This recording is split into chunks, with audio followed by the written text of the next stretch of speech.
laisse tomber tes manuels sur le système solaire, parce que la plupart de ce qu'ils contiennent est aujourd'hui obsolète.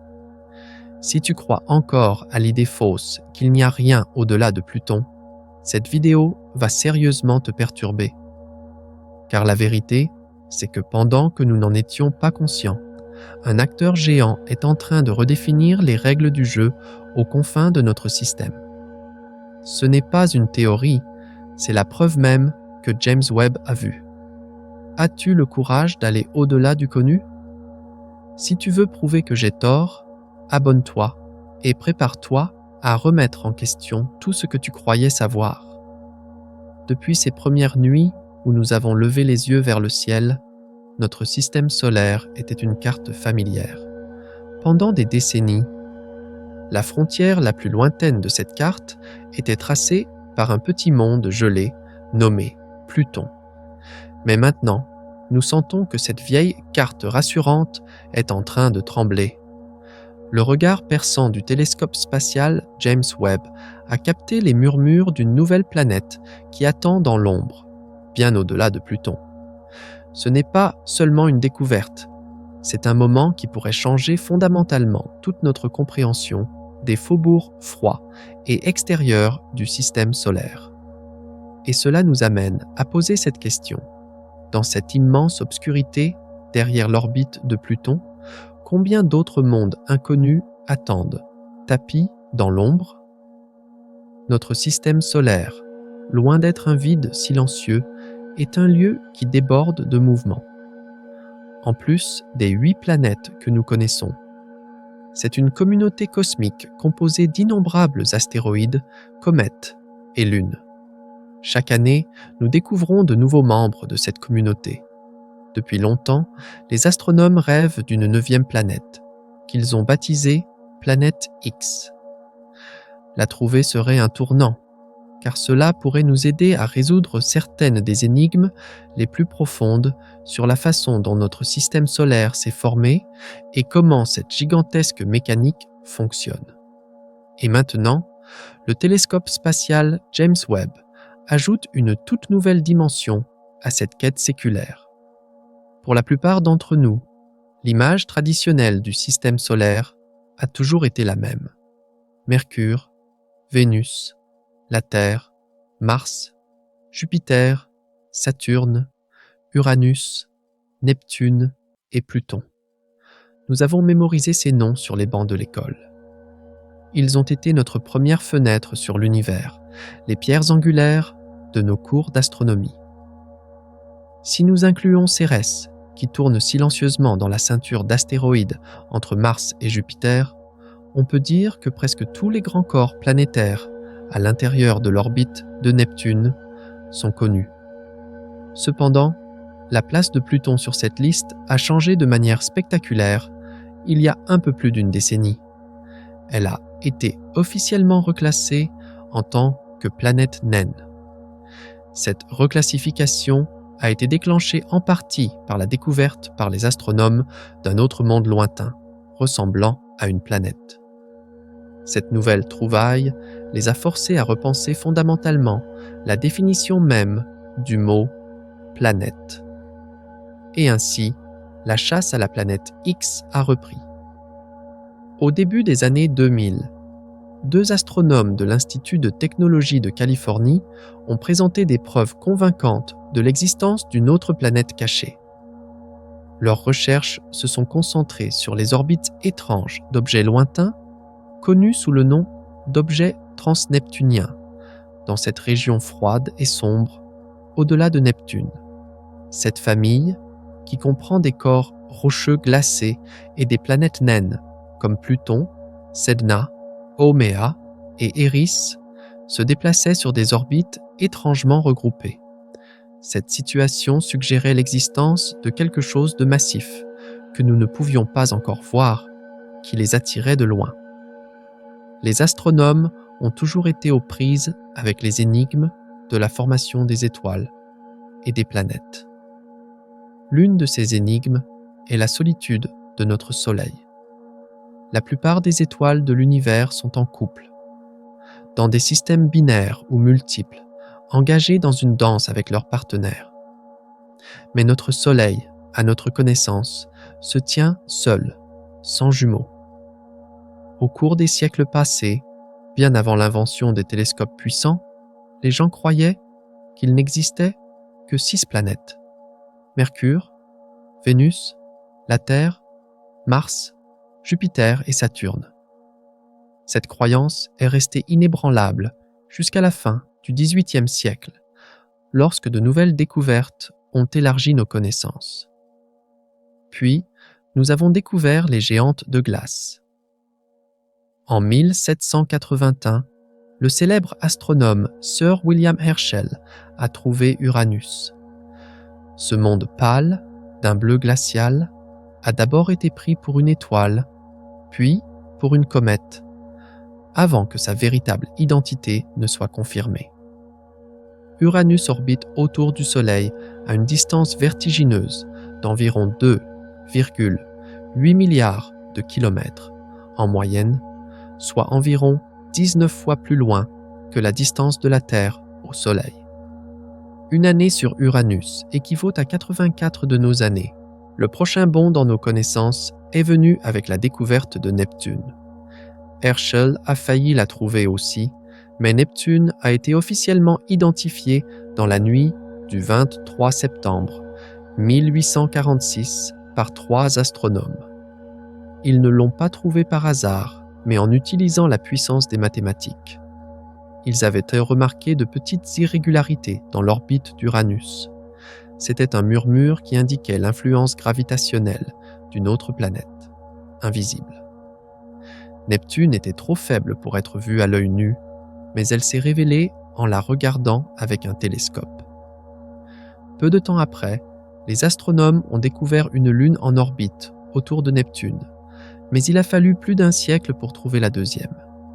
Notre compréhension de Neptune s'est considérablement améliorée en 1989, lorsque la sonde spatiale Voyager 2 est passée à proximité. Elle a révélé 5 nouvelles lunes et a confirmé que Neptune était également entouré d'anneaux sombres.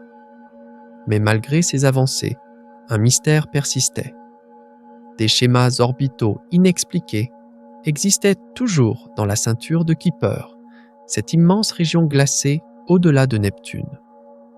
Le fait que certains objets de cette région se déplacent toujours de manière groupée, même après la découverte de Neptune, a continué à alimenter l'idée qu'une autre planète géante se cachait dans les profondeurs lointaines du système solaire. Ce monde hypothétique est souvent appelé planète 9, mais il a également été mentionné sous les noms de Nibiru ou Tyché dans différents débats. Si elle existe, la planète 9 doit orbiter sur une trajectoire extrêmement lointaine, au fin fond de la ceinture de Kuiper, bien au-delà de Pluton. Son orbite serait si allongée et si longue qu'un seul tour autour du Soleil pourrait durer entre 7 400 et 18 500 années terrestres. À titre de comparaison, la Terre accomplit ce tour en une année. Pluton a besoin d'environ 248 ans. Depuis sa découverte en 1930, elle n'a même pas encore accompli un tour complet autour du Soleil. Parmi les planètes naines connues, Eris est particulièrement importante dans cette histoire. Lorsqu'Hélas a été découverte, il s'est avéré qu'Eris était plus massive que Pluton. C'est cette situation qui a déclenché la remise en question du statut de 9e planète de Pluton et nous a amenés à redessiner notre carte cosmique. Eris se trouve à environ 96 unités astronomiques du Soleil. C'est une distance de plus de 14 milliards de kilomètres, soit presque 3 fois plus loin que Pluton. Une unité astronomique est la distance entre la Terre et le Soleil. La position d'Eris nous rappelle donc à quel point notre système solaire est en réalité gigantesque. Eris se déplace sur une orbite très excentrique. Elle s'approche jusqu'à 38 unités astronomiques du Soleil, tout comme Pluton, mais s'en éloigne ensuite jusqu'à 97 unités astronomiques. Une année sur Eris, c'est-à-dire une orbite complète dure environ 557 années terrestres, ce qui crée des saisons d'une longueur ahurissante. Voyager vers ces mondes lointains est presque impossible. Atteindre Eris avec une sonde spatiale serait incroyablement difficile. En raison de sa distance, un engin qui entrerait en orbite nécessiterait tellement de carburant et de temps que le voyage pourrait durer des milliers d'années. C'est pourquoi une mission de survol, similaire à la sonde New Horizons, qui a brièvement visité Pluton en 2015, est considérée comme la seule option réaliste. Mais Eris est 3 fois plus éloigné que Pluton. Cela fait même d'une telle mission un défi monumental. Malgré cette distance, Eris est assez grande et brillante pour se démarquer dans l'obscurité de l'espace. Sa superficie est plus grande que tout le territoire de la Russie et presque aussi vaste que l'Amérique du Sud. Plus grande que toute l'Europe réunie. La gravité à sa surface serait plus forte que sur Pluton. Un objet y pèserait un peu plus lourd. Sa luminosité suggère une surface glacée à haute réflectivité, probablement d'un blanc éclatant. Et Eris n'est pas seule. Elle a une petite lune en orbite, nommée Dysnomia, tout comme Charon orbite autour de Pluton. Mais Dysnomia est plus petite et nous en savons beaucoup moins à son sujet. Lorsque nous allons au-delà d'Eris, les spéculations sur les planètes cachées se mêlent souvent à la mythologie et aux théories du complot. L'une des plus célèbres est Nibiru, une planète prétendument décrite par l'écrivain Zecharia Sitchin dans son livre de 1976, La 12e planète. Sitchin affirmait que cette planète tournait autour du Soleil tous les 3600 ans. Plus tard, au début des années 2000, une femme se déclarant médium, Nancy Leader, a popularisé l'idée que Nibiru entrerait en collision avec la Terre. Elle l'avait d'abord prédit pour 2003, puis a reporté la date à 2012 pour la faire coïncider avec le calendrier Maya. Aucun de ces événements ne s'est produit. Une situation similaire s'est produite en 2011, lorsqu'une véritable comète nommée Helena a été confondue par certains avec la planète X. Mais au lieu de frapper la Terre, elle s'est désintégrée après son passage près du Soleil. Malgré ces mythes et ces interprétations erronées, la possibilité de l'existence d'une véritable grande planète non découverte, bien au-delà de Neptune, reste une question scientifique sérieuse. Ces dernières années, les preuves en faveur de la planète 9 se sont renforcées, notamment grâce au regroupement observé des objets transneptuniens. Des astronomes comme Chad Trujillo, Mike Brown, Konstantin Batygin et Scott Shepherd ont contribué à des recherches importantes dans ce domaine. Des équipes de la NASA et de Caltech ont utilisé le langage des mathématiques pour soutenir qu'une telle planète pourrait réellement exister. Un corps de la taille de Neptune, caché bien au-delà de Pluton sur une orbite longue et lointaine, pourrait encore attendre d'être trouvé. En 2020, des chercheurs de l'université de Harvard ont avancé une nouvelle idée audacieuse dans les Astrophysical Journal Letters. Ils ont suggéré que notre Soleil n'était autrefois pas seul, mais qu'il aurait pu avoir un partenaire, un compagnon binaire. Ce jumeau perdu pourrait aider à expliquer les origines mystérieuses de la planète 9 et du nuage de Oort. Le nuage de Oort est considéré comme une immense enveloppe presque sphérique de matière glacée qui entoure le Soleil, les planètes et même la ceinture de Kuiper. Les scientifiques pensent qu'il contient des milliards, voire des billions de vestiges gelés des premiers jours du système solaire. On suppose que la plupart des comètes à longue période, dont les orbites durent des milliers, voire des millions d'années, proviennent de cette région lointaine. Le nuage de Oort est situé à une distance inconcevable. Sa bordure intérieure pourrait se trouver entre 2000 et 5000 unités astronomiques du Soleil, tandis que sa limite extérieure pourrait s'étendre jusqu'à 100 000 unités astronomiques. À titre de comparaison, Pluton orbite autour du Soleil à une distance d'environ 30 à 50 unités astronomiques. Selon cette théorie de Harvard, le nuage de Oort ne se serait peut-être pas formé uniquement par la dispersion de matériaux par les planètes. Il aurait plutôt pu être façonné par l'influence du compagnon binaire du Soleil. Le docteur Avi Loeb de Harvard et Amir Siraj, alors étudiants, ont expliqué que les systèmes d'étoiles binaires sont beaucoup plus efficaces pour capturer de la matière errante que les étoiles seules. Si cela est vrai, le Soleil avait autrefois un compagnon de masse similaire, et ce compagnon a disparu lorsque le Soleil s'est éloigné de son amas de naissance originel. Un amas de naissance est un groupe d'étoiles qui se sont formées ensemble, à partir du même nuage dense de gaz et de poussière. Ce modèle de compagnon binaire aide à résoudre une énigme à laquelle les astronomes sont confrontés depuis des décennies. Il est également lié à la mystérieuse planète 9. Imagine que notre Soleil n'est pas seul, mais fait partie d'une danse avec un jumeau. Comment cela aurait-il affecté l'émergence de la vie sur Terre?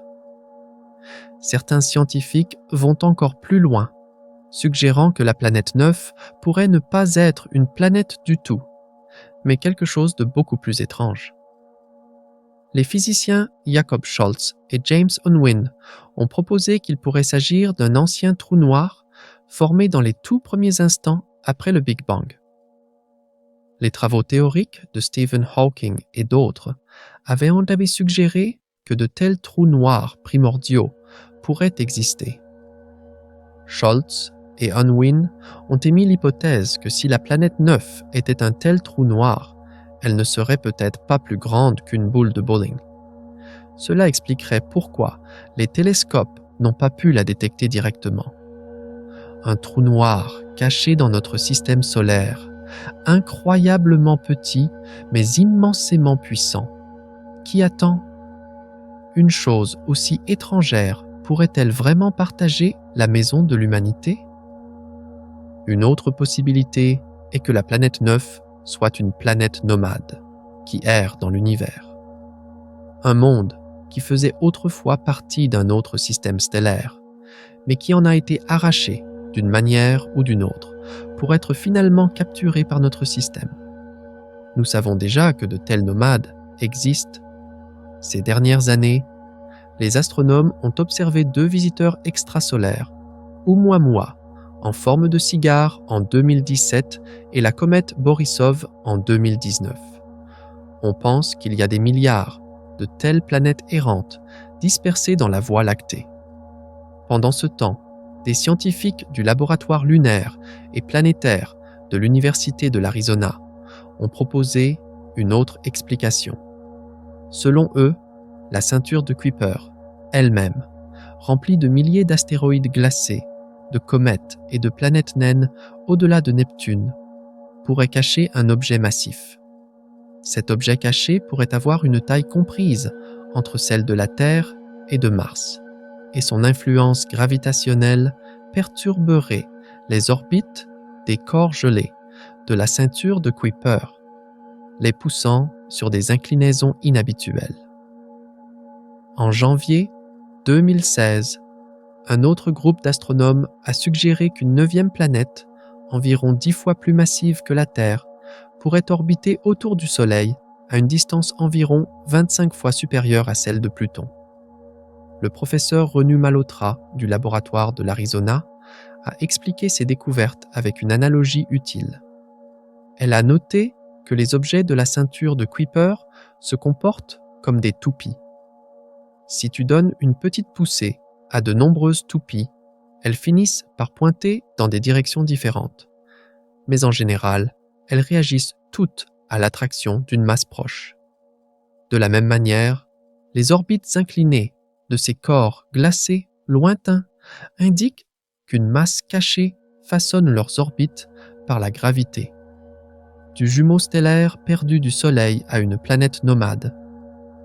En passant par un trou noir de la taille d'une boule de bowling, chaque proposition remet en question nos idées sur la façon dont notre système solaire s'est formé et sur ce qui pourrait encore se cacher dans cette obscurité profonde au-delà de Neptune. Cela montre à quel point les profondeurs lointaines de notre système solaire restent mystérieuses. Nous revenons à notre point de départ, à cette carte simple et familière. Mais maintenant, nous la regardons avec des yeux différents. Cette carte n'était pas fausse, elle était simplement incomplète. Le vide, au-delà de Pluton, n'est plus une fin, mais un début. Un océan de possibilités rempli de plus de questions que de réponses, abritant les murmures de mondes mystérieux qui attendent d'être découverts. Il y a une limite à ce que nos yeux et nos instruments peuvent atteindre. Au-delà de cette limite, dans les profondeurs les plus lointaines et les plus froides de notre système solaire, les scientifiques ont avancé l'idée d'un monde mystérieux qu'ils ont nommé « planète 9 ». Selon cette hypothèse, cette planète cachée pourrait orbiter à une distance ahurissante de 500 à 700 unités astronomiques de nous. Prenons un instant pour visualiser cette distance. Pense à cet immense vide entre la Terre et le Soleil. Et maintenant, multiplie ce vide par des centaines. C'est alors que nous commençons à ressentir à quel point la planète 9 danse sur une orbite solitaire. Les chercheurs pensent que si cette planète existe vraiment, elle pourrait être un géant avec une masse près de 10 fois supérieure à celle de la Terre. Mais ici, nous sommes confrontés à une énigme cosmique. La plupart des experts affirment qu'un monde aussi lointain ne pourrait pas avoir une influence gravitationnelle suffisante pour affecter aussi fortement les orbites des plus petits objets que nous observons actuellement dans le système solaire externe. Pour qu'un objet laisse une empreinte aussi nette et puissante dans la danse de ces corps lointains, il devrait être beaucoup plus proche d'eux, à l'intérieur d'environ 100 unités astronomiques du Soleil. En 2015, un observateur fatigué qui scrutait le ciel depuis des années à la recherche de mondes lointains, le télescope spatial Kepler, a entamé un nouveau voyage, la mission K2. Cette mission est connue sous le nom de mission de la seconde lumière, car cette phase du travail de Kepler était différente de ses années de gloire précédentes. Le télescope avait subi des pannes mécaniques dans son système de guidage. Mais la créativité humaine brille parfois dans les moments les plus fragiles. Au lieu de l'éteindre complètement, des ingénieurs et des astronomes intelligents ont trouvé de nouvelles façons d'utiliser l'équipement restant. Ils ont développé le programme K2 pour continuer à collecter ces données inestimables, bien que dans un style légèrement différent. Pendant ce temps, Kepler a recommencé à regarder dans les profondeurs de l'espace. Comme s'il écoutait le battement de cœur de chaque étoile, il a cherché les interruptions les plus infimes, les plus murmurées, dans leur luminosité. Ces minuscules baisses de lumière, mesurées avec précision, nous informent de l'existence de planètes passant devant leurs étoiles hôtes. Avec cette méthode, Kepler a continué à faire des découvertes qui ont remodelé la compréhension de l'humanité sur l'univers. Au cours de la mission K2, cet explorateur infatigable a identifié plus de 1200 planètes en orbite autour d'étoiles lointaines. Chaque découverte a ajouté un nouveau coup de pinceau à notre image croissante de la prévalence des planètes dans le cosmos. Mais au sein de ce groupe vaste et peuplé, il y avait un monde qui se distinguait des autres. Ces premières découvertes dans les confins de notre système solaire et au-delà sont un tournant dans notre histoire. Pour la première fois, nous ne nous contentons pas de deviner, mais nous pouvons prouver que notre système solaire recèle des secrets que nous commençons à peine à comprendre. La combinaison de la certitude mathématique, de l'observation télescopique et de l'audace théorique nous a amenés au seuil de découverte qui semblait être de la pure science-fiction il y a quelques générations à peine. Le nuage de Oort, la possible planète 9, les mondes nomades entre les étoiles. Ce ne sont plus les habitants de pays de contes de fées, mais des hypothèses scientifiques fondées sur des observations. Mais à chaque pas en avant, la conscience de nos propres limites s'approfondit. Les distances sont si grandes, les échelles de temps si longues que la vérification de ces théories pourrait même prendre des décennies. Et même si nous les trouvions, pourrions-nous jamais les atteindre? L'histoire de notre système solaire est une histoire de redécouverte continue. Ce que nous tenons pour acquis aujourd'hui, 8 planètes, d'innombrables lunes, la ceinture d'astéroïdes, était inconnue il y a 200 ans. Qui sait ce que les 200 prochaines années apporteront? Peut-être que la planète 9 sera découverte et célébrée comme la plus grande trouvaille du XXIe siècle. Peut-être qu'elle s'avérera n'être qu'un fantôme, une mauvaise interprétation des données. Mais une chose est certaine, la quête elle-même nous fait avancer, nous pousse à construire de meilleurs instruments, à développer des théories plus pointues et à regarder plus profondément dans l'obscurité. Et dans cette obscurité attendent les réponses à des questions que nous n'avons même pas encore osé poser. À l'instant même où nous prononçons ces mots, à 124 années-lumière, il y a un monde qui danse aux limites des règles connues de la science. Son nom est aussi simple qu'un numéro de catalogue, mais ses promesses sont tout aussi profondes. K2, 18b. Cette planète, lorsqu'elle a été découverte, a montré des caractéristiques inhabituelles qui ont immédiatement attiré l'attention des chercheurs. Les scientifiques ont vu dans leurs données un indice possible d'habitabilité. C'est toujours l'une des perspectives les plus excitantes en astronomie. Il a été déterminé que K2 18b est environ 2,5 fois plus grande que la Terre et presque 9 fois plus lourde. Cela la place dans cette catégorie intéressante que les astronomes appellent super-Terre ou mini-Neptune, selon sa composition. Sa masse et sa taille suggéraient qu'elle pourrait être soit un monde rocheux avec une atmosphère épaisse, soit une planète plus petite recouverte de gaz. Ce qui la rendait encore plus fascinante, c'était sa position par rapport à son étoile. Dès les premières mesures, les scientifiques ont commencé à penser qu'elle pourrait se trouver dans la soi-disant zone habitable, c'est-à-dire la région autour d'une étoile où les conditions douces permettent à l'eau liquide d'exister à la surface d'une planète. Et l'eau liquide est considérée comme l'une des exigences fondamentales pour la vie telle que nous la connaissons. 2 ans plus tard, en 2017, un nouveau témoin s'est joint à l'étude de ce monde inhabituel, le télescope spatial Spitzer. Cet observatoire, travaillant dans le spectre infrarouge, s'est impliqué dans l'effort de recherche. Les instruments de Spitzer ont fourni une confirmation supplémentaire sur les périodes orbitales de K2, 18b. Les données montraient que la planète se trouvait bien dans la zone habitable de son étoile naine rouge. Cela signifiait que, dans les bonnes conditions, l'eau pourrait rester liquide à sa surface ou près de sa surface. Cette confirmation était une étape cruciale. Presque au même moment, dans un observatoire au Chili, des scientifiques équipés d'un chercheur de planètes de haute précision, mieux connu sous le nom de HARPS, ont pu effectuer des mesures extrêmement précises de la densité de la planète.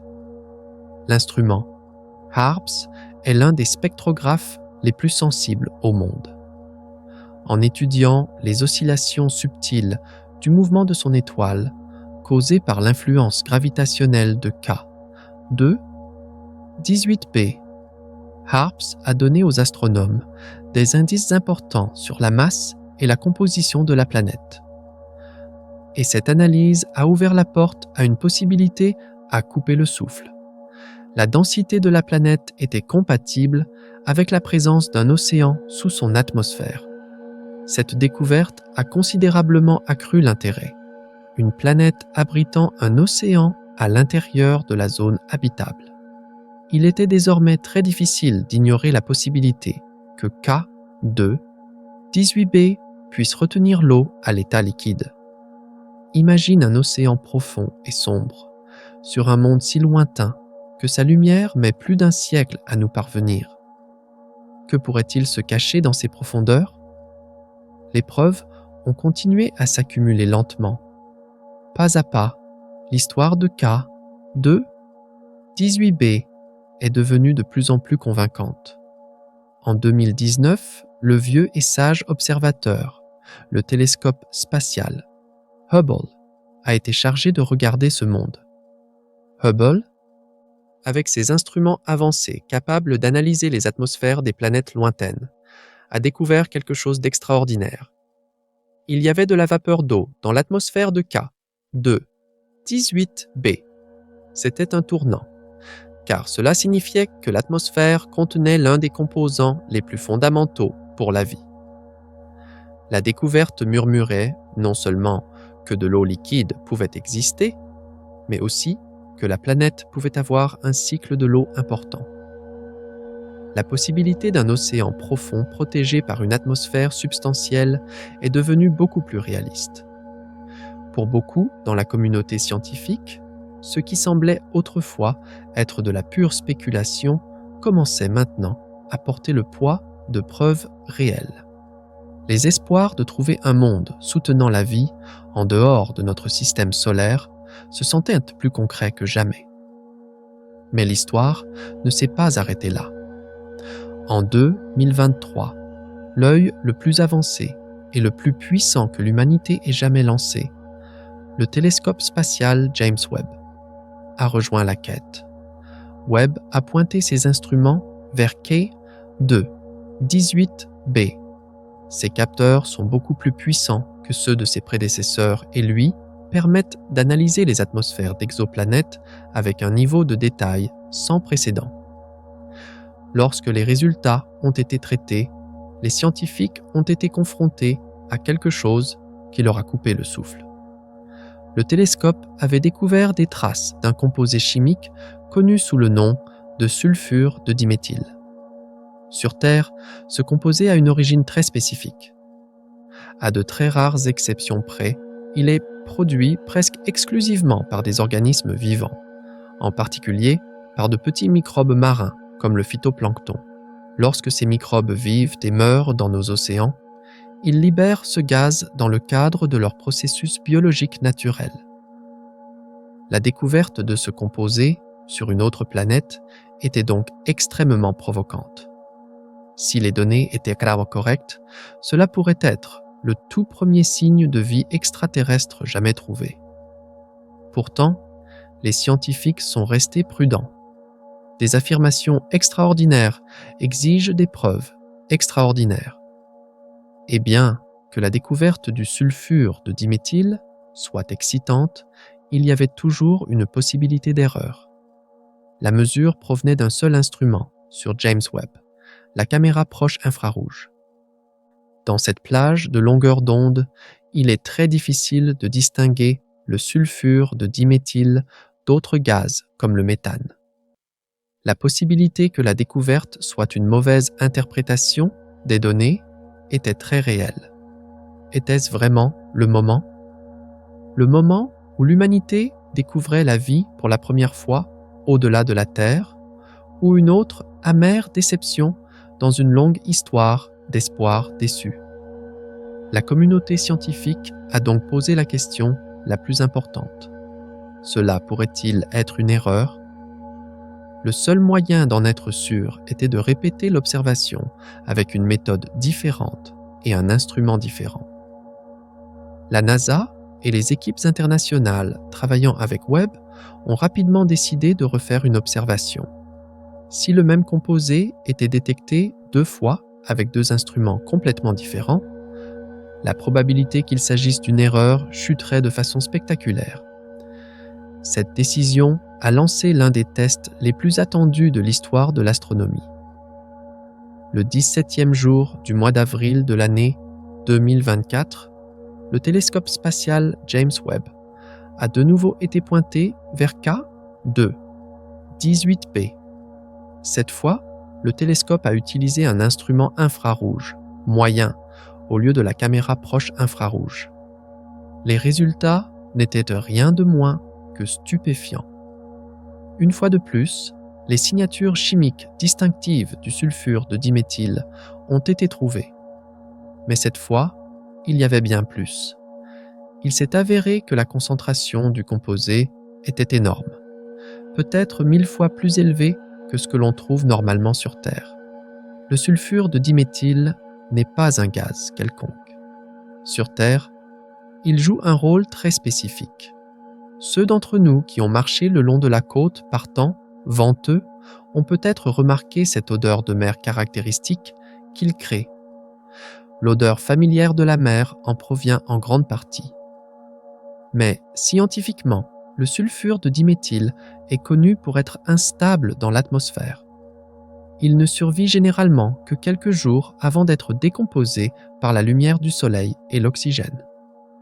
Il ne peut donc pas rester longtemps seul dans l'atmosphère. Il doit être constamment renouvelé. Sur Terre, ce renouvellement constant est directement lié à la présence de la vie. La découverte d'une si grande concentration de sulfure de diméthyle dans l'atmosphère de K2, 18b, a donc stupéfié le monde scientifique. Si le gaz disparaît si rapidement, sa présence à un niveau aussi élevé indique une source tout aussi puissante qui le produit en permanence. Sur Terre, cette source est biologique. Il était difficile d'éviter la conclusion logique. Si le sulfure de diméthyle est vraiment si abondant sur K2, 18b, alors il pourrait bien y avoir des organismes vivants là-bas, et à très grande échelle. Est-il possible que nous ne soyons pas seuls ? Est-il possible que la vie prospère dans les profondeurs sombres d'un océan extraterrestre que nous ne verrons peut-être jamais de nos propres yeux ? Détecter un gaz à 124 années-lumière peut sembler tout droit sorti d'une œuvre de science-fiction. Mais c'est ce que James Webb a réussi à faire avec une méthode extraordinaire. Chaque fois que la planète K2, 18b, passe devant son étoile parente, une partie de la lumière de l'étoile traverse la mince couche d'atmosphère entourant la planète. L'atmosphère de la planète agit comme un filtre, absorbant des longueurs d'onde spécifiques de la lumière en fonction des gaz présents. C'est presque comme si l'humanité avait appris à lire l'atmosphère d'un monde lointain, en étudiant la façon dont elle modifie la lumière de son étoile. Ce monde orbite autour d'une naine rouge relativement petite et froide, nommée K2, 18. L'orbite de la planète est très proche de cette étoile, mais comme l'étoile est beaucoup plus faible que notre Soleil, l'équilibre thermique qui atteint la planète signifie que la surface pourrait supporter des conditions non totalement hostiles à la vie. En raison de ces conditions, les scientifiques ont classé K2, 18b comme une planète océan, un monde entièrement recouvert d'un océan profond et global, caché sous une atmosphère épaisse et riche en hydrogène. Cependant, l'image est loin d'être simple. Il y a aussi des raisons de douter. Si la planète est vraiment recouverte d'un océan global, la pression énorme et les températures élevées causées par son atmosphère épaisse pourraient rendre cet océan trop chaud pour la vie telle que nous la connaissons. Au lieu d'être une mer bleue et calme, elle pourrait ressembler davantage à une chaudière bouillonnante. Certains chercheurs pensent que K2, 18b n'est peut-être pas du tout un monde océanique, mais quelque chose comme un petit Neptune sans surface sur laquelle la vie pourrait exister. D'un autre côté, le chercheur principal du projet, le professeur Niku Madhusudan de l'université de Cambridge, et son équipe restent optimistes. Ils pensent que les scientifiques pourront déterminer avec une certitude totale d'ici 1 à 2 ans si le sulfure de diméthyle existe vraiment et s'il provient d'une activité biologique ou d'un autre processus non lié à la vie. Actuellement, les chercheurs estiment la probabilité de trouver des signes d'activité liée à la vie dans l'atmosphère de K de 18 B à un surprenant 99,7%. En termes scientifiques, cela s'appelle un niveau de confiance de 3 sigma. Mais les scientifiques exigent des preuves beaucoup plus solides avant d'annoncer une découverte qui changerait l'histoire. En physique et en astronomie, la norme pour qu'une découverte soit considérée comme vraiment fiable est de 5 sigma. Cela signifie que la chance que le résultat soit faux est d'1 sur 1 million.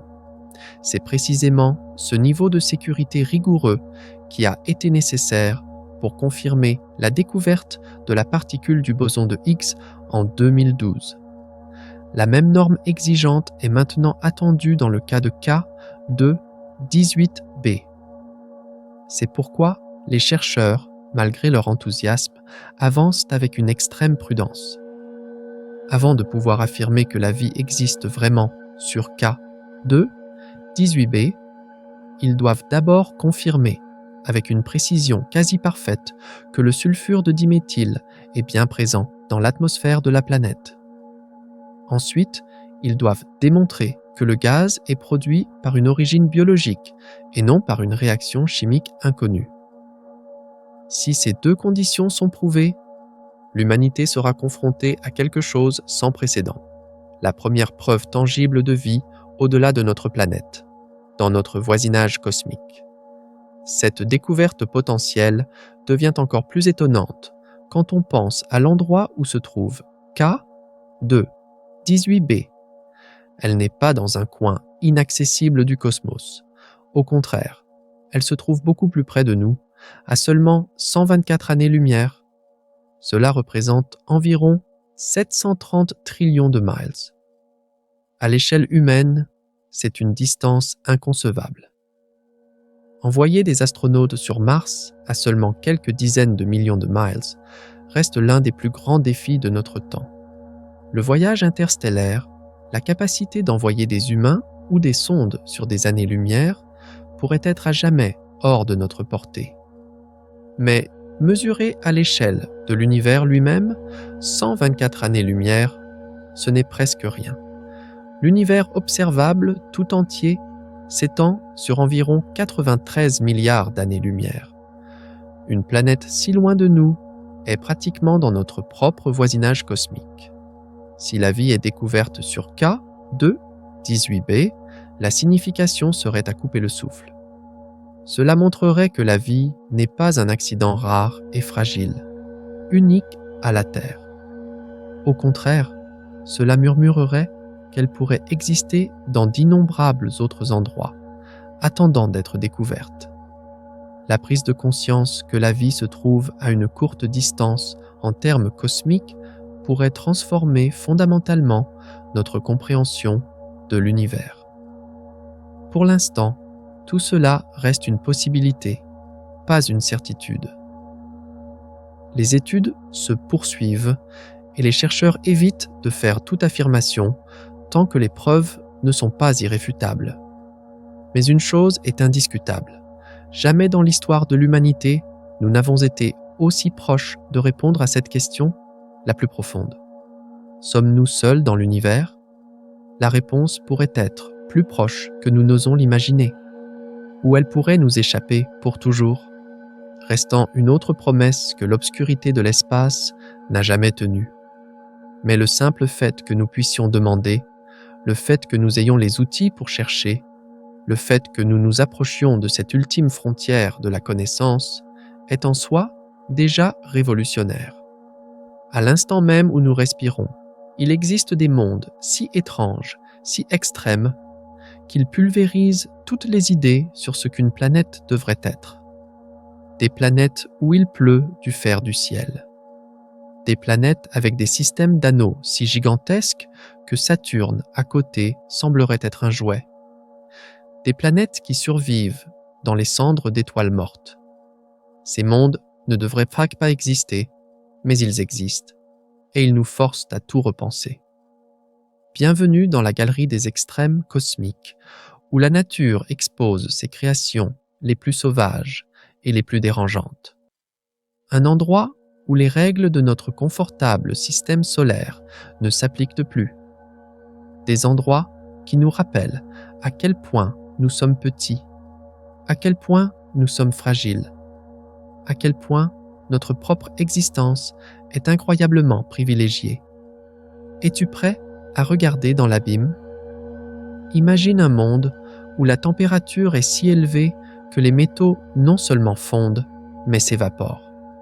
Un monde où les différences entre le jour et la nuit sont si extrêmes que d'un côté, le fer se transforme en gaz, tandis que de l'autre, il tombe sous forme de pluie incandescente. Ce n'est pas de la science-fiction, c'est WASP-76b. Cette planète appartient à une classe d'objets que les astronomes appellent les Jupiters chauds. Ce sont des planètes géantes, similaires à Jupiter, la plus grande planète de notre système solaire. Mais elles orbitent si près de leurs étoiles que leurs côtés diurnes sont exposés à des températures où les métaux peuvent fondre. Contrairement à Jupiter, qui a besoin de près de 12 années terrestres pour faire un tour complet autour du Soleil, un Jupiter chaud orbite autour de son étoile parente en seulement quelques jours. Et dans le cas de WASP-76b, cela prend moins de 2 jours terrestres complets. Cette planète se trouve dans la constellation des Poissons, que les anciens observateurs d'étoiles imaginaient comme 2 poissons flottant dans le ciel nocturne. Elle est si proche de son étoile, WASP-76, que la distance entre elles n'est que d'environ 0,033 unités astronomiques. Cela signifie qu'elle n'est qu'à environ 4,9 millions de kilomètres de son étoile. Comparée à la Terre, qui orbite à une distance confortable d'environ 150 millions de kilomètres du Soleil, c'est incroyablement proche. En fait, WASP-76b est près de 30 fois plus proche que la Terre ne l'est du Soleil. Cette proximité incroyable explique pourquoi une année sur la planète ne dure qu'1,8 jours terrestres. Si quelqu'un pouvait, d'une manière ou d'une autre, se tenir à la surface de WASP-76b, il ne verrait jamais le Soleil bouger dans le ciel, car la planète est en rotation synchrone. Cela signifie qu'une de ses faces est toujours tournée vers son étoile, dans une fournaise constante, tandis que l'autre face est plongée dans une nuit éternelle. En termes de masse, elle est proche de Jupiter, mais leur similitude s'arrête là. Alors que les nuages de Jupiter sont glacés, remplis d'ammoniac et de méthane, les cieux de WASP-76b brillent d'une chaleur si intense que les matériaux ordinaires seraient instantanément détruits. La température d'équilibre de la planète, c'est-à-dire la température estimée à partir de la chaleur qu'elle reçoit de son étoile, est d'environ 2190 Kelvin. Cela correspond à environ 1920 degrés Celsius. Mais ce n'est que la moyenne. Les mesures du côté jour réel de la planète montrent que la chaleur est bien plus grande, atteignant des valeurs où les métaux qui sont solides sur Terre existeraient sous forme de vapeur.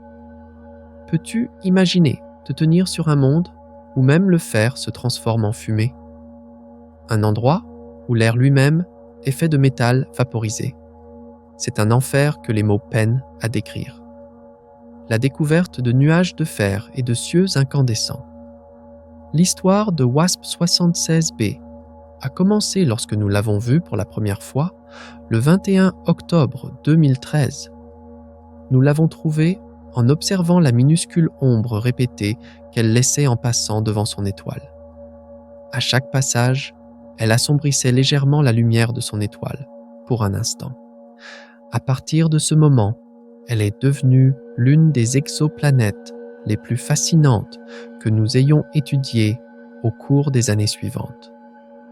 Pendant longtemps, elle est restée un géant solitaire, tournant autour de son soleil ardent. Peu de temps après sa découverte, nous avons tourné nos yeux les plus puissants, comme Hubble et Spitzer, vers elle. Nous voulions voir si nous pouvions percer les secrets de son atmosphère, et ce que nous avons trouvé était remarquable. En lisant les empreintes de la lumière filtrant à travers l'atmosphère de la planète, nous avons entendu les murmures de produits chimiques exotiques. Il y avait de l'oxyde de titane, un composé rarement vu dans des conditions planétaires ordinaires. Il y avait une signature d'eau faible, mais significative, mais ce n'était pas de l'eau liquide comme nous la connaissons, mais une vapeur flottant dans des cieux surchauffés. En regardant plus profondément, des éléments encore plus exotiques ont commencé à apparaître. Du lithium, du sodium, du magnésium, du calcium, du manganèse, du potassium et, le plus spectaculaire, du fer. Ces découvertes peignaient l'image, non pas d'une planète, mais plutôt d'un haut fourneau, un chaudron bouillonnant et riche en métaux. En 2021, l'Observatoire Gemini Nord a confirmé la présence de calcium. L'année suivante, en 2022, nous avons de nouveau été surpris lorsque nous avons détecté la signature distincte du barium, l'un des éléments les plus lourds que nous ayons jamais trouvés dans l'atmosphère d'une exoplanète. Cela nous a montré, une fois de plus, à quel point l'environnement devait être extrême. D'après ce que nous avons interprété des données, le ciel de WASP-76b est nuageux et gris. Contrairement au ciel bleu vif de la Terre, les cieux de cette planète sont lourds d'une brume, probablement composée de couches de métaux vaporisés et de nuages de produits chimiques exotiques. Et ce ciel brille de sa propre chaleur. Regarder WASP-76b serait comme regarder un tas de braises géantes rougeoyantes, avec de faibles teintes rouges et orangées, mais à une échelle beaucoup plus grande et beaucoup plus étrange. Alors que les astronomes poursuivaient leurs études, de nouvelles et surprenantes possibilités ont émergé. En avril 2024, des chercheurs ont suggéré que la planète pourrait présenter un phénomène connu sous le nom d'effet de gloire. Sur Terre, une gloire se forme lorsque la lumière du Soleil interagit avec des gouttelettes d'eau dans l'atmosphère, créant un halo de lumière au-dessus des nuages. Si cette augmentation de luminosité mesurée sur WASP-76b était réellement causée par un effet optique similaire, ce serait la première découverte d'un tel phénomène au-delà de notre système solaire. Mais dès mars 2020, les scientifiques avaient commencé à remarquer quelque chose de particulièrement dramatique à propos de WASP-76b. Les analyses ont révélé la présence de fer neutre flottant dans les cieux sous les températures massives du côté jour, d'environ 2400 degrés Celsius. Du côté nuit plus frais, où les températures chutent à 1400 degrés Celsius. Les conditions pourraient être suffisamment froides pour que ce fer vaporisé se condense à nouveau en gouttelettes. De cette conclusion stupéfiante est née l'une des images mentales les plus frappantes des études d'exoplanètes. L'idée qu'il pourrait littéralement pleuvoir du fer fondu sur WASP-76b. Ce concept de pluie de fer a captivé l'imagination du public et a rendu la planète célèbre en tant que monde de tempêtes métalliques. Mais, comme c'est souvent le cas en science, des recherches plus approfondies ont compliqué ce tableau. En mai 2020, Hubble a révélé qu'une partie des données précédentes avait été affectée par la lumière d'une étoile compagne proche de WASP-76. Cela signifiait que les mesures originales étaient légèrement faussées. Avec des données mises à jour et plus propres, les astronomes ont créé un nouveau modèle de l'atmosphère. Cette nouvelle version suggérait que l'image dramatique de la pluie de fer, bien que toujours possible, n'était plus la seule interprétation. il s'est avéré que les signaux observés pouvaient être causés par des différences de température entre les différentes régions de la planète, plutôt que par la condensation du fer. En 2021, le débat sur la condensation du fer n'était pas encore entièrement résolu. Bien que la possibilité de la formation de gouttelettes de fer soit restée une option, les chercheurs ont montré que les mêmes données pouvaient également être expliquées par un mécanisme différent. L'atmosphère de la planète subissait des changements de température spectaculaires d'un endroit à l'autre. Nos données actuelles étaient insuffisantes pour choisir de manière définitive entre ces idées concurrentes. Et ainsi, l'histoire de la pluie de fer est passée d'une certitude à un point d'interrogation, suspendu dans ce ciel métallique. Veux-tu vraiment savoir ce qui s'y passe réellement? Ou est-ce que l'incertitude, ce confort étrange de ne pas savoir, est peut-être plus supportable que la vérité elle-même? Les modèles informatiques que nous avons développés pour comprendre l'atmosphère sur WASP-76b montrent que des vents violents et une chaleur extrême pourraient permettre la formation de couches de nuages denses. Celles-ci pourraient être composées de matériaux exotiques comme l'oxyde d'aluminium, l'orthosilicate de magnésium et même du fer vaporisé.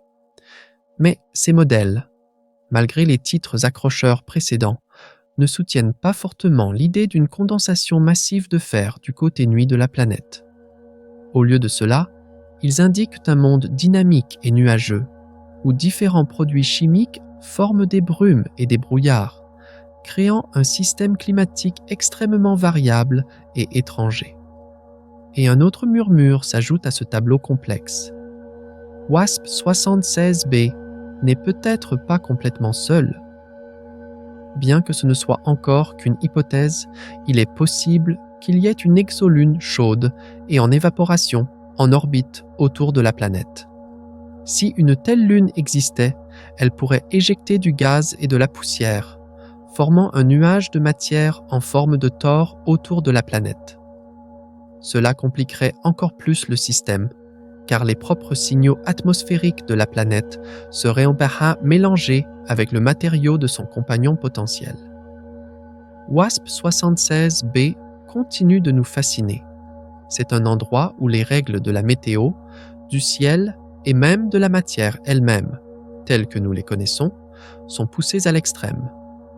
Des nuages de métaux vaporisés, des cieux qui brillent de chaleur et de possibles halos lumineux dans son atmosphère.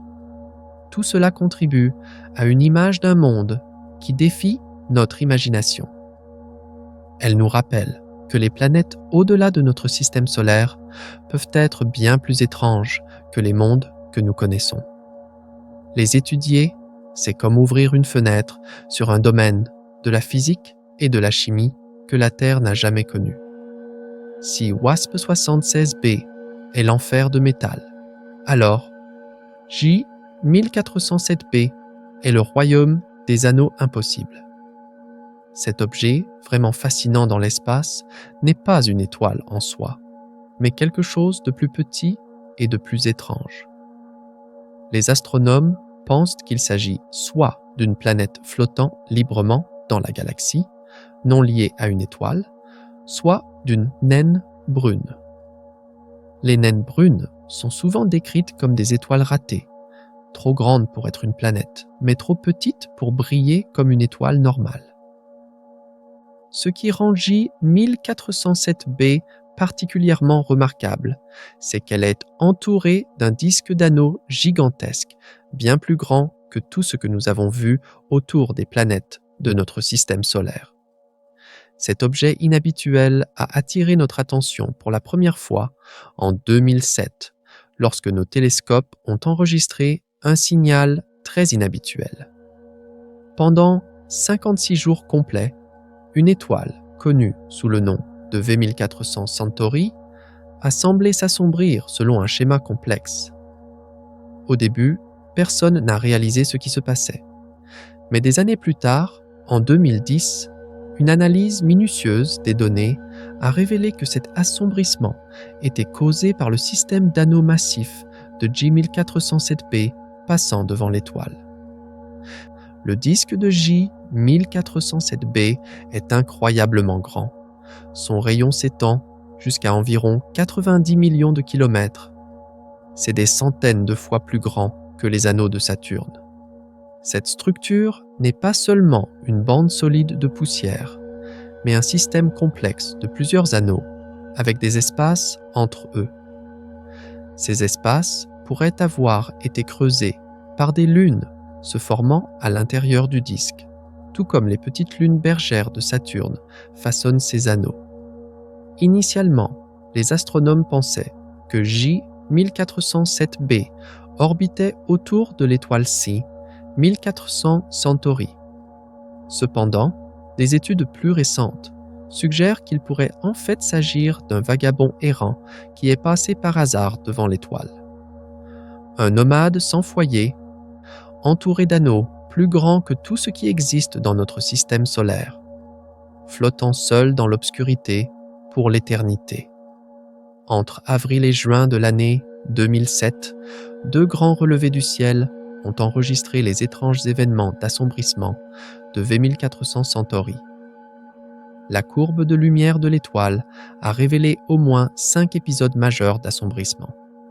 Le plus profond a duré environ 14 jours et a bloqué plus de 95% de la lumière de l'étoile, la rendant presque invisible. Malgré la nature dramatique de ces événements, ils sont passés inaperçus à l'époque. Mais le 3 décembre 2010, un étudiant nommé Mark Pecot a découvert cette anomalie en examinant des données publiques. Et c'est ainsi qu'ils sont tombés sur l'un des systèmes de disques planétaires les plus fascinants jamais vus. Des études de suivi ont réduit les possibilités pour l'objet causant cet assombrissement à soit une naine brune, soit un objet de la taille d'une planète. Les médias populaires ont rapidement surnommé le système Super Saturne, car ces anneaux éclipsent tout dans notre système solaire.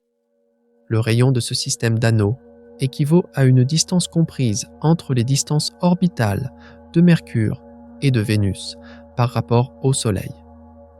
Et ce disque massif est bien au-delà de la limite de Roche, la distance à laquelle les forces de marée briseraient normalement le matériau. Cela signifie qu'il y a de la place pour que des exolunes, et même de petites exoplanètes, se forment à l'intérieur du disque. En fait, les lacunes observées dans les anneaux suggèrent fortement que ce processus est déjà en cours. Une étude détaillée a montré qu'il y avait au moins 37 anneaux différents, s'étendant d'environ 30 millions à 90 millions de kilomètres. La masse totale du disque pourrait être légèrement supérieure à la masse de la Terre. L'une de ces lacunes mesure environ 4 millions de kilomètres de large et se situe à 60 millions de kilomètres du centre. Cette région vide semble avoir été creusée par une exolune en orbite là-bas, d'une taille proche de celle de la Terre, qui a nettoyé le matériau. Dans l'ensemble, les preuves indiquent un système où des lunes se forment activement. Tout comme les planètes de notre système solaire se sont autrefois formées dans le disque de gaz et de poussière autour du jeune Soleil.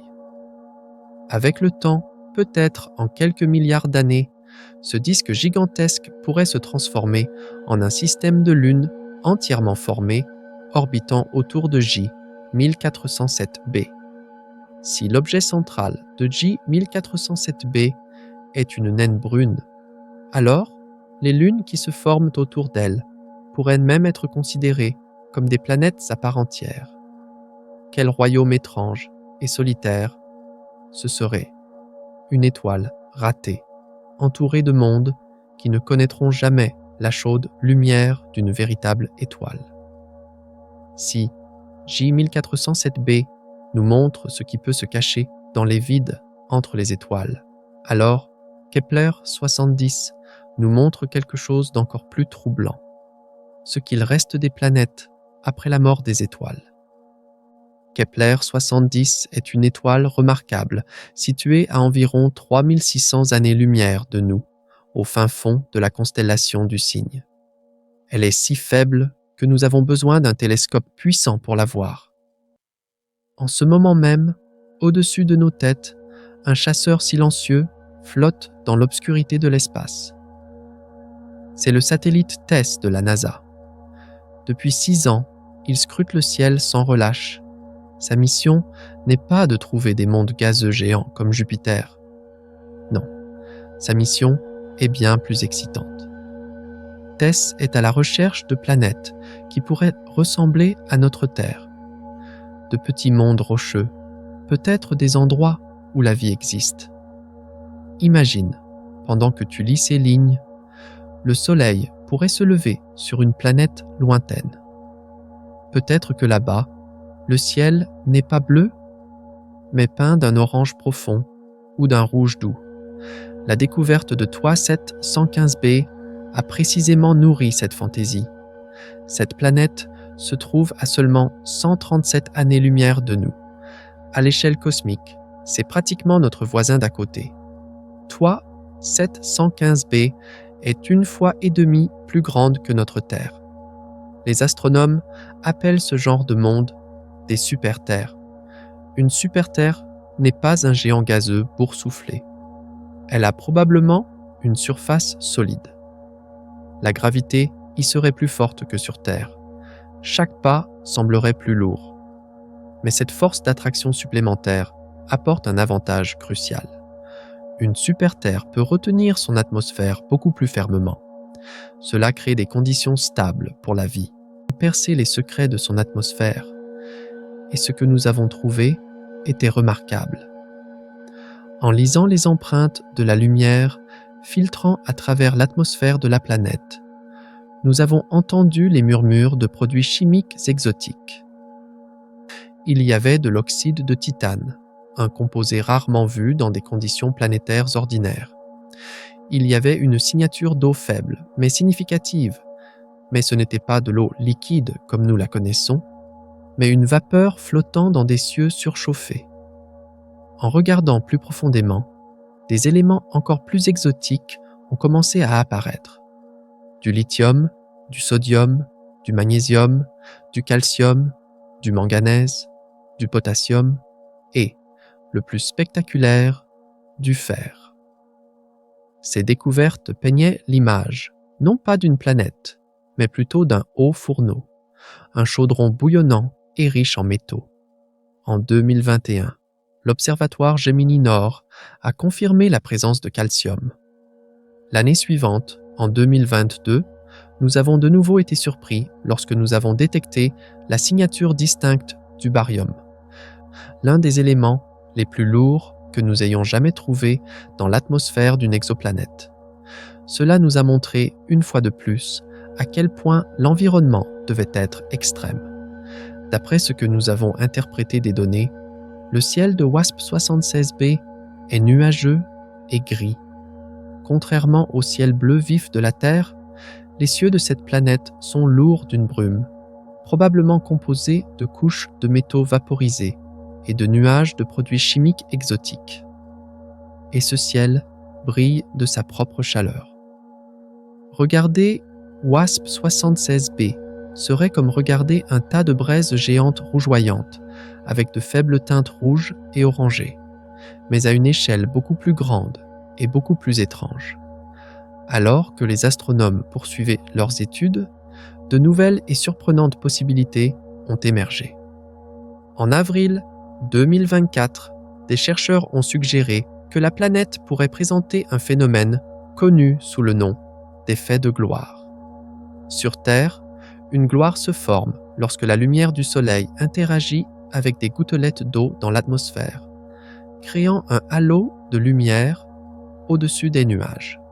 Si cette augmentation de luminosité mesurée sur WASP-76b était réellement causée par un effet optique similaire, ce serait la première découverte d'un tel phénomène au-delà de notre système solaire. Mais dès mars 2020, les scientifiques avaient recommencé à remarquer quelque chose de particulièrement dramatique à propos de WASP-76b. Les analyses ont révélé la présence de fer neutre flottant dans les cieux sous les températures massives du côté jour, d'environ 2400 degrés Celsius. Du côté nuit plus frais, où les températures chutent à 1400 degrés Celsius. Les conditions pourraient être suffisamment froides pour que ce fer vaporisé se condense à nouveau en gouttelettes. De cette conclusion stupéfiante est née l'une des images mentales les plus frappantes des études d'exoplanètes. L'idée qu'il pourrait littéralement pleuvoir du fer fondu sur WASP-76b. Ce concept de pluie de fer a captivé l'imagination du public et a rendu la planète célèbre en tant que monde de tempêtes métalliques. Mais, comme c'est souvent le cas en science, des recherches plus approfondies ont compliqué ce tableau. En mai 2020, Hubble a révélé qu'une partie des données précédentes avait été affectée par la lumière d'une étoile compagne proche de WASP-76. Cela signifiait que les mesures originales étaient légèrement faussées. Avec des données mises à jour et plus propres, les astronomes ont créé un nouveau modèle de l'atmosphère. Cette nouvelle version suggérait que l'image dramatique de la pluie de fer, bien que toujours possible, n'était plus la seule interprétation. Il s'est avéré que les signaux observés pouvaient être causés par des différences de température entre les différentes régions de la planète, plutôt que par la condensation du fer. En 2021, le débat sur la condensation du fer n'était pas encore entièrement résolu. Bien que la possibilité de la formation de gouttelettes de fer soit restée une option, les chercheurs ont montré que les mêmes données pouvaient également être expliquées par un mécanisme différent. L'atmosphère de la planète subissait des changements de température spectaculaires d'un endroit à l'autre. Nos données actuelles étaient insuffisantes pour choisir de manière définitive entre ces idées concurrentes. Et ainsi, l'histoire de la pluie de fer est passée d'une certitude à un point d'interrogation, suspendu dans ce ciel métallique. Veux-tu vraiment savoir ce qui s'y passe réellement? Ou est-ce que l'incertitude, ce confort étrange de ne pas savoir, est peut-être plus supportable que la vérité elle-même? Les modèles informatiques que nous avons développés pour comprendre l'atmosphère sur WASP-76b montrent que des vents violents et une chaleur extrême pourraient permettre la formation de couches de nuages denses. Celles-ci pourraient être composées de matériaux exotiques comme l'oxyde d'aluminium, l'orthosilicate de magnésium et même du fer vaporisé. Mais ces modèles, malgré les titres accrocheurs précédents, ne soutiennent pas fortement l'idée d'une condensation massive de fer du côté nuit de la planète. Au lieu de cela, ils indiquent un monde dynamique et nuageux, où différents produits chimiques forment des brumes et des brouillards, créant un système climatique extrêmement variable et étranger. Et un autre murmure s'ajoute à ce tableau complexe. WASP-76b n'est peut-être pas complètement seul. Bien que ce ne soit encore qu'une hypothèse, il est possible qu'il y ait une exolune chaude et en évaporation en orbite autour de la planète. Si une telle lune existait, elle pourrait éjecter du gaz et de la poussière, formant un nuage de matière en forme de tore autour de la planète. Cela compliquerait encore plus le système, car les propres signaux atmosphériques de la planète seraient en partie mélangés avec le matériau de son compagnon potentiel. WASP-76b continue de nous fasciner. C'est un endroit où les règles de la météo, du ciel et même de la matière elle-même, telles que nous les connaissons, sont poussées à l'extrême. Des nuages de métaux vaporisés, des cieux qui brillent de chaleur et de possibles halos lumineux dans son atmosphère. Tout cela contribue à une image d'un monde qui défie notre imagination. Elle nous rappelle que les planètes au-delà de notre système solaire peuvent être bien plus étranges que les mondes que nous connaissons. Les étudier, C'est comme ouvrir une fenêtre sur un domaine de la physique et de la chimie que la Terre n'a jamais connu. Si WASP-76b est l'enfer de métal, alors J1407b est le royaume des anneaux impossibles. Cet objet, vraiment fascinant dans l'espace, n'est pas une étoile en soi, mais quelque chose de plus petit et de plus étrange. Les astronomes pensent qu'il s'agit soit d'une planète flottant librement dans la galaxie, non liée à une étoile, soit d'une naine brune. Les naines brunes sont souvent décrites comme des étoiles ratées, trop grandes pour être une planète, mais trop petites pour briller comme une étoile normale. Ce qui rend J1407b particulièrement remarquable, c'est qu'elle est entourée d'un disque d'anneaux gigantesque, bien plus grand que tout ce que nous avons vu autour des planètes de notre système solaire. Cet objet inhabituel a attiré notre attention pour la première fois en 2007, lorsque nos télescopes ont enregistré un signal très inhabituel. Pendant 56 jours complets, une étoile, connue sous le nom de V1400 Centauri, a semblé s'assombrir selon un schéma complexe. Au début, personne n'a réalisé ce qui se passait. Mais des années plus tard, en 2010, une analyse minutieuse des données a révélé que cet assombrissement était causé par le système d'anneaux massifs de J1407b passant devant l'étoile. Le disque de J1407b est incroyablement grand. Son rayon s'étend jusqu'à environ 90 millions de kilomètres. C'est des centaines de fois plus grand que les anneaux de Saturne. Cette structure n'est pas seulement une bande solide de poussière, mais un système complexe de plusieurs anneaux, avec des espaces entre eux. Ces espaces pourraient avoir été creusés par des lunes se formant à l'intérieur du disque, tout comme les petites lunes bergères de Saturne façonnent ces anneaux. Initialement, les astronomes pensaient que J1407b orbitait autour de l'étoile C, 1400 Centauri. Cependant, des études plus récentes suggèrent qu'il pourrait en fait s'agir d'un vagabond errant qui est passé par hasard devant l'étoile. Un nomade sans foyer, entouré d'anneaux plus grands que tout ce qui existe dans notre système solaire, flottant seul dans l'obscurité pour l'éternité. Entre avril et juin de l'année 2007, 2 grands relevés du ciel ont enregistré les étranges événements d'assombrissement de V1400 Centauri. La courbe de lumière de l'étoile a révélé au moins 5 épisodes majeurs d'assombrissement. Le plus profond a duré environ 14 jours et a bloqué plus de 95% de la lumière de l'étoile, la rendant presque invisible. Malgré la nature dramatique de ces événements, ils sont passés inaperçus à l'époque. Mais le 3 décembre 2010, un étudiant nommé Mark Pecot a découvert cette anomalie en examinant des données publiques.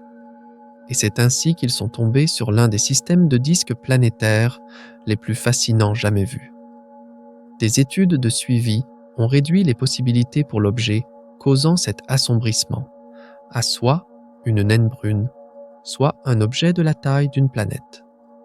Les médias populaires ont rapidement surnommé le système Super Saturne, car ces anneaux éclipsent tout dans notre système solaire. Le rayon de ce système d'anneaux équivaut à une distance comprise entre les distances orbitales de Mercure et de Vénus par rapport au Soleil. Et ce disque massif est bien au-delà de la limite de Roche, la distance à laquelle les forces de marée briseraient normalement le matériau. Cela signifie qu'il y a de la place pour que des exolunes, et même de petites exoplanètes, se forment à l'intérieur du disque. En fait, les lacunes observées dans les anneaux suggèrent fortement que ce processus est déjà en cours. Une étude détaillée a montré qu'il y avait au moins 37 anneaux différents, s'étendant d'environ 30 millions à 90 millions de kilomètres. La masse totale du disque pourrait être légèrement supérieure à la masse de la Terre. L'une de ces lacunes mesure environ 4 millions de kilomètres de large et se situe à 60 millions de kilomètres du centre. Cette région vide semble avoir été creusée par une exolune en orbite là-bas, d'une taille proche de celle de la Terre, qui a nettoyé le matériau. Dans l'ensemble, les preuves indiquent un système où des lunes se forment activement. Tout comme les planètes de notre système solaire se sont autrefois formées dans le disque de gaz et de poussière autour du jeune Soleil. Avec le temps, peut-être en quelques milliards d'années, ce disque gigantesque pourrait se transformer en un système de lunes entièrement formé, orbitant autour de J 1407b. Si l'objet central de J 1407b est une naine brune, alors les lunes qui se forment autour d'elle pourraient même être considérées comme des planètes à part entière. Quel royaume étrange et solitaire ce serait! Une étoile ratée, entourée de mondes qui ne connaîtront jamais la chaude lumière d'une véritable étoile. Si J 1407b nous montre ce qui peut se cacher dans les vides entre les étoiles, alors Kepler 70 nous montre quelque chose d'encore plus troublant, ce qu'il reste des planètes après la mort des étoiles. Kepler 70 est une étoile remarquable, située à environ 3600 années-lumière de nous, au fin fond de la constellation du Cygne. Elle est si faible que nous avons besoin d'un télescope puissant pour la voir. En ce moment même, au-dessus de nos têtes, un chasseur silencieux flotte dans l'obscurité de l'espace. C'est le satellite TESS de la NASA. Depuis 6 ans, il scrute le ciel sans relâche. Sa mission n'est pas de trouver des mondes gazeux géants comme Jupiter.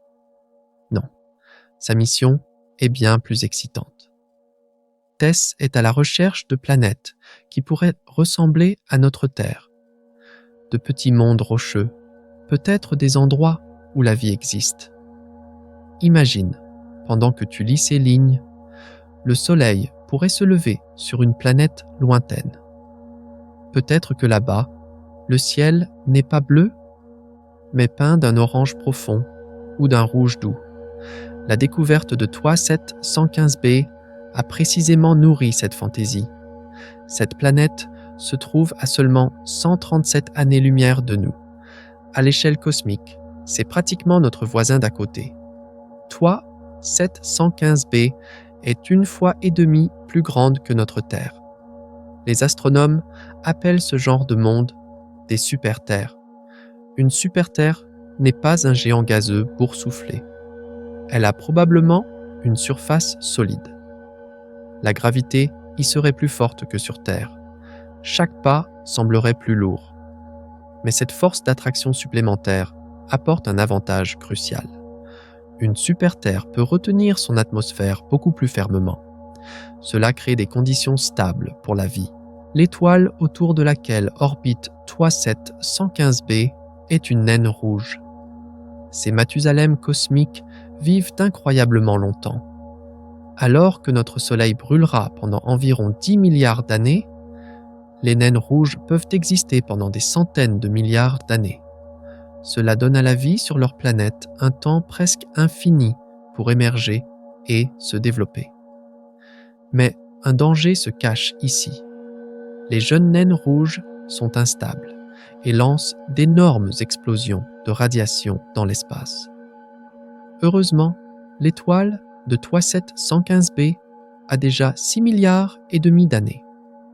Elle a laissé sa jeunesse sauvage derrière elle. Aujourd'hui, elle brille de manière calme et régulière. La principale caractéristique de TOI 115b est sa position. Elle se trouve dans ce qu'on appelle la zone habitable conservatrice. Cette zone définit la plage délicate où l'eau liquide peut exister à la surface d'une planète.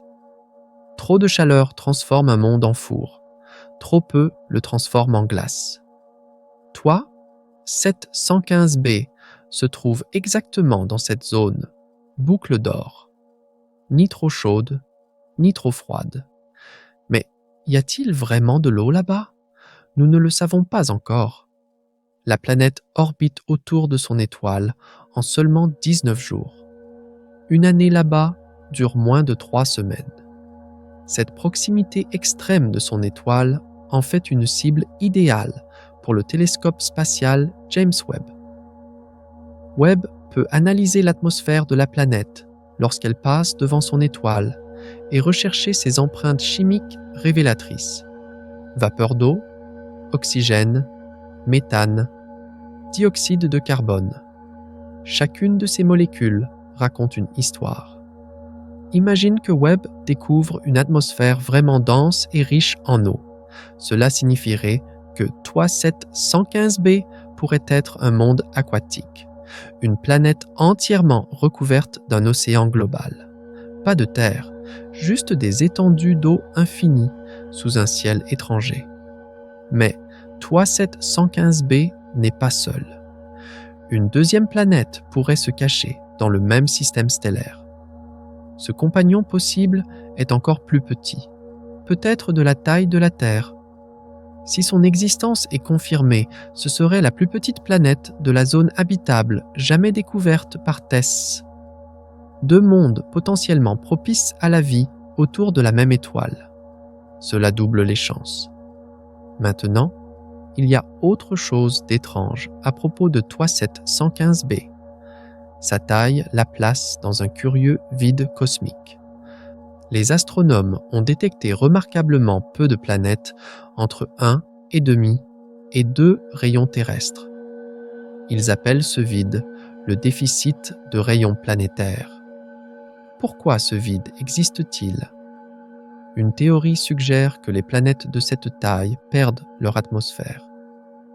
Les radiations de leurs étoiles soufflent lentement leurs enveloppes gazeuses, ne laissant derrière elles qu'un noyau rocheux nu.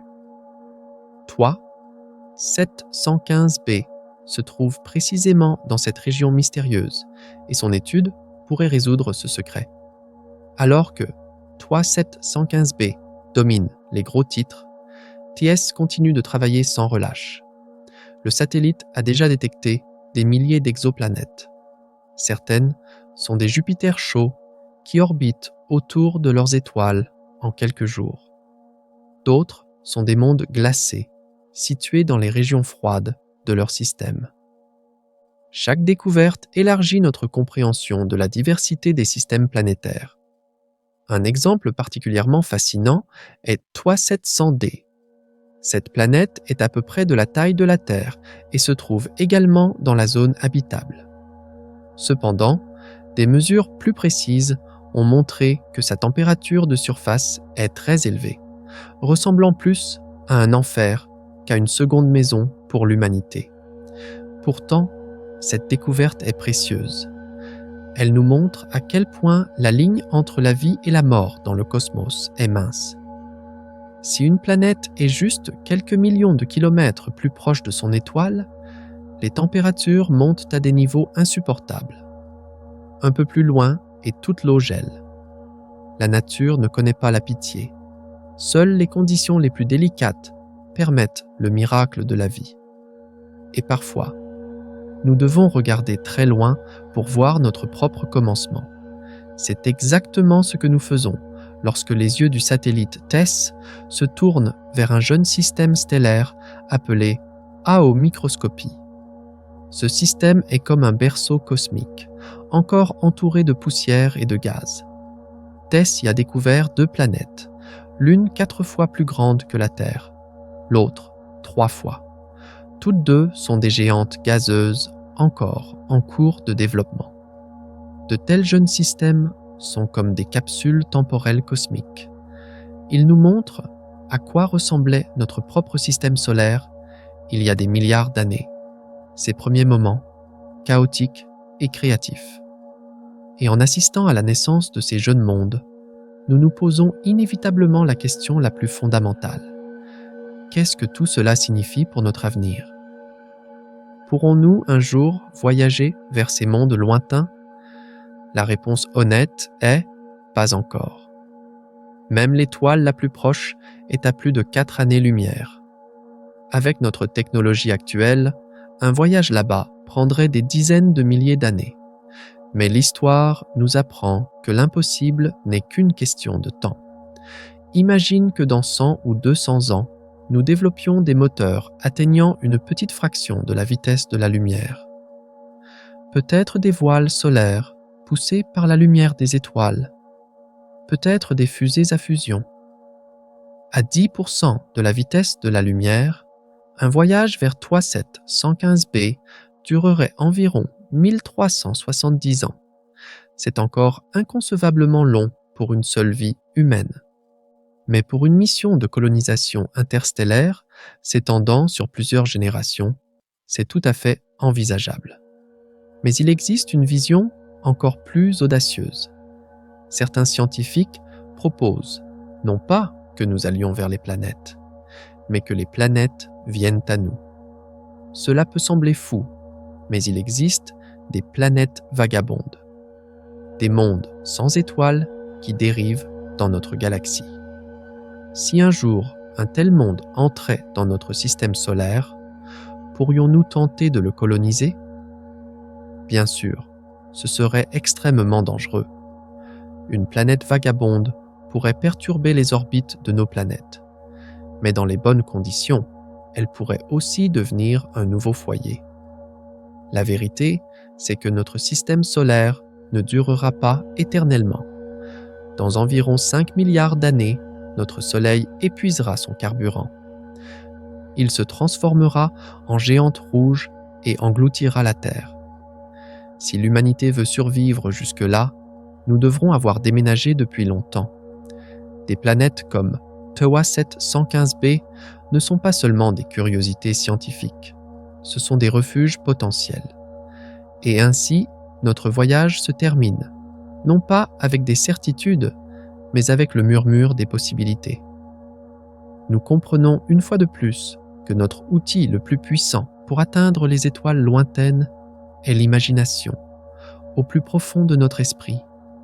Ce soir, en t'endormant, laisse cette pensée t'accompagner.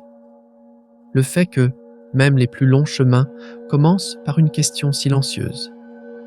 Mais, et si même les cartes les plus grandioses dessinées par notre imagination pâlissaient à côté de la réalité? Et si ces distances inconcevables, ces vides interstellaires, n'étaient qu'un portail vers la véritable échelle de l'univers? Dans notre prochain voyage, nous affronterons précisément cette réalité vertigineuse. Nous découvrirons comment tout ce que l'esprit humain définit comme grand se transforme en un grain de sable dans l'océan cosmique. Prépare-toi à repenser ta place face à cette infinité. Pour nous rejoindre dans cette découverte apaisante mais bouleversante, n'oublie pas de faire partie de cette conversation cosmique. D'ici là, que l'univers soit ton rêve.